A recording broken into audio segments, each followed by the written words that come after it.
Okay, for some time, I've been talking about existing homes outpacing new construction homes. So what I do is I put together a spreadsheet to kind of show you all the numbers that I've been pouring through, what I've been looking at, and I want you to see them. And I think you're going to find these very interesting. Obviously, spreadsheets are boring, so I didn't say it's going to be exciting, but it will be interesting because you're going to see, we're going to go over, I'm going to show you how the differences in average sales prices, how units are outperforming, how year over year new construction, we compare from 2016 to 2017 by month in total, and we're going to look at existing, and we're going to see how they're seesawing in between the two together.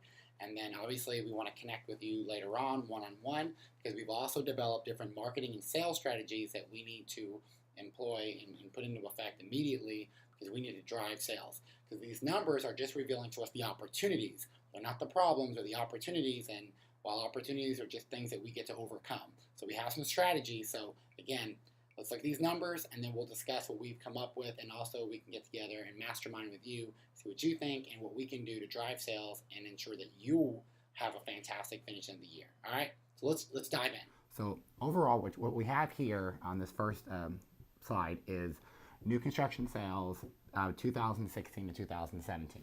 So overall, so if you come over here, overall you're going to see new construction sales are down about 47% or 37% over last year. So we're 63% to what we sold. So 2016 at this time, 1,670 new construction houses sold. 2017, we've got 1,055. These are MLS numbers. Obviously, they don't also include customs or those that don't record to the MLS. Those are the numbers that I have access to.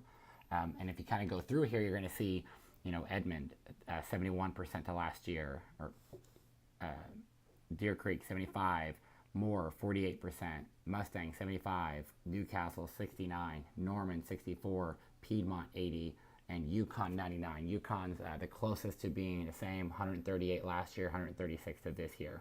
So pretty significant numbers there. When you drop down to the bottom, I've also got down here average sales prices. So what are the differences? Well, a big thing that we're seeing is increases. So new construction sales have increased 17%. So where last year they were overall 229,920 average sales price, this year we're seeing a 269,704. So up, we're up almost $40,000 over last year for a new construction home. And across the board, you're going to see that Edmond Schools 117%, Deer Creek 111, Moore 109, all the way to Yukon 104. Yukon at 104% difference is pretty much on par for what we're seeing on existing. So pop over here to existing, and you should have all these attached to the email as well. Overall, existing is only up 104%. Or excuse me, up 4% over last year. So last year average sales price was 170,544. This year average sales price is 177,232, and these are single family existing homes across the entire MLS. Edmond is pretty much flat, 249,907 to 250. Deer Creek average sales price went down about 7%, so 300 to 270. Moore up 3%. Mustang down 7%. Newcastle down 14%. Norman existing homes went up. Piedmont flat, and Yukon up 3%. So we kind of get an idea. Now take all these numbers and let's kind of look at them up, and let's pop back up here. So those are the average sales prices. Unit wise, over existing is up 14% over last year, right? So then you kind of jump up, trying to look at some of the other numbers, the different areas. Deer Creek schools, Moore schools is down, and Mustang schools is down. But overall, existing homes are over last year. So this time last year, 7,849 homes sold. This year, 8,922 homes sold. Now, when you take those numbers side by side, that's where you're going to see the most revealing, how the numbers reveal themselves.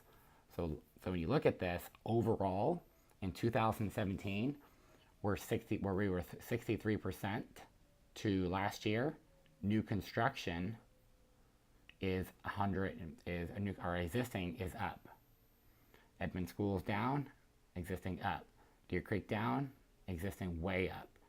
Moore way down, new construction a little bit further down, and you kind of follow along the board here, and you could see where the huge difference is on.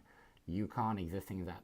So now jump down even further. So now we have all the side-by-side percents. Just average sales price percentages. Same thing. You're going to see the numbers pretty consistent. when you look on, and so when you look down here, you see that the average sold price, say, was up 109% and dropped down to 48 and more, 103%, 97. So Edmond, jump back over here to Edmond, average sales price went up 117%. Average sales prices are down, but then when you're flat, you see equal sales and existing.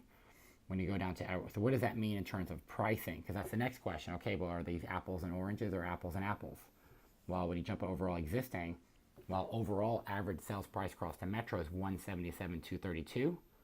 Average sold new construction is 269,704. So like $90,000 swing.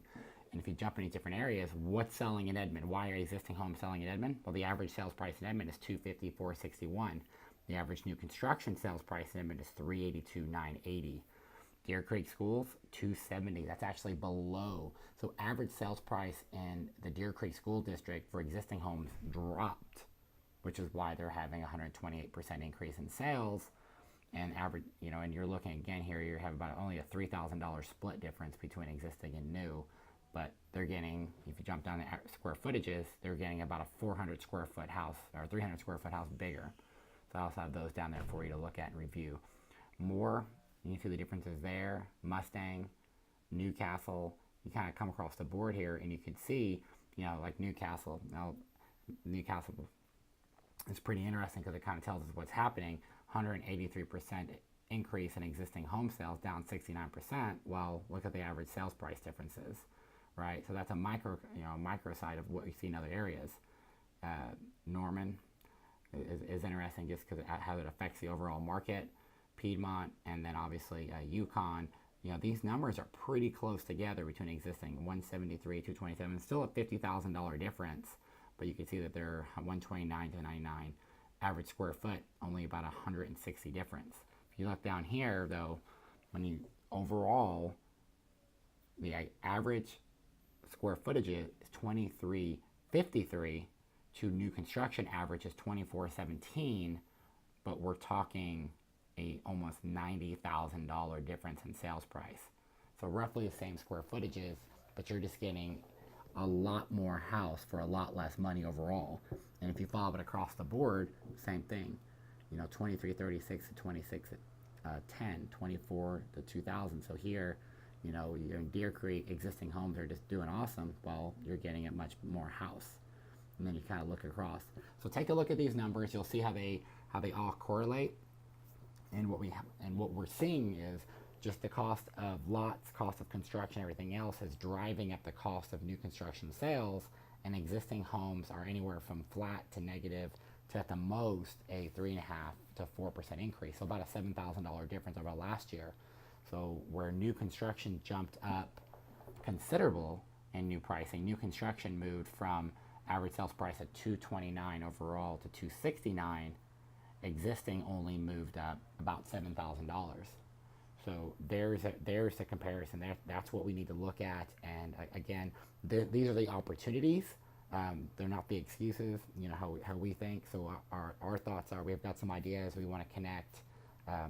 See if we can set something up and kind of share with you some of the ideas we have and sales strategies that we need to be employing to show buyers the benefits of new construction and pricing, connecting with lenders and different things that we have. So let's connect and we'll talk later. Let me know if you have any other questions on these specific numbers, or if you want to meet one-on-one and kind of go through them. I spent about 4 or 5 hours just going through all these, putting this together, but really just studying them and seeing what I believe are trends and ideas on how we can correct it. We'll talk to you later.